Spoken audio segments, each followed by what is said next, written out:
Top quality और consistent performance के लिए सिर्फ सिल्वर पंप नाम याद रखना।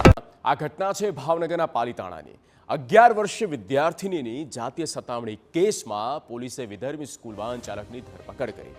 3 દિવસ અગાઉ વિદ્યાર્થિનીની એકલતાનો લાભ લઈને સ્કૂલ વાહનના ચાલક જાહિદે વિદ્યાર્થિનીને શારીરિક અડપલા કર્યા। આ ઘટના ડઘાઈ ગયેલી વિદ્યાર્થિનીએ પોતાની માતાને સમગ્ર ઘટનાની જાણ કરી। બાળકી સાથે અઘટિત ઘટના થઈ હોવાનું માતાએ પોલીસને સંપર્ક કર્યો અને પોલીસે પોક્સો હેઠળ ગુનો નોંધ્યો અને તપાસ કરી। પોલીસે વિદ્યાર્થિનીની છેડતીના આરોપસર સ્કૂલ વાહન ચાલકની ધરપકડ કરી કાયદેસરની કાર્યવાહી હાથ ધરી છે।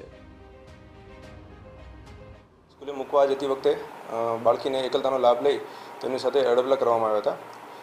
સદરુ બનાવની જાણ તેમના મમ્મીને થતાં તેમના મમ્મી દ્વારા પાલિતાણા પોલીસ સ્ટેશનનો સંપર્ક કરી અને બીએનએસની કલમ 75(2) તથા પોક્સોની કલમ 8, 10, 12 અને 18 મુજબનો ગુનો છે એ દાખલ કરવામાં આવ્યો હતો।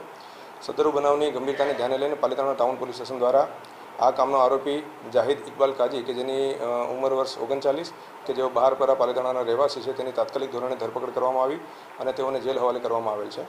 સદરુ બાબતે હાલ છે પાલિતાણા ટાઉન પોલીસ સ્ટેશન ખાતે તપાસ ચાલી રહી છે। કિશોરીની માતાએ સ્કૂલ સંચાલક ઉપર મામલાને દબાવવાના પ્રયાસનો આરોપ લગાવ્યો। સ્કૂલ વાનના ડ્રાઈવરે ફરિયાદ કર્યા બાદ સ્કૂલ સંચાલકોએ યોગ્ય જવાબ ન આપ્યો હોવાનો આરોપ વિદ્યાર્થિનીની માતાએ લગાવ્યો। અને સ્કૂલ તરફથી કોઈ રિસ્પોન્સ નથી મળ્યો અને કોઈ મારી સાથે પણ નથી આવ્યો। હું ત્યાં વાત કરવા ગઈ પ્રિન્સિપલને કે મારા છોકરી સાથે આવું થયું તો તમે મને કેમ જાણ નથી કરી?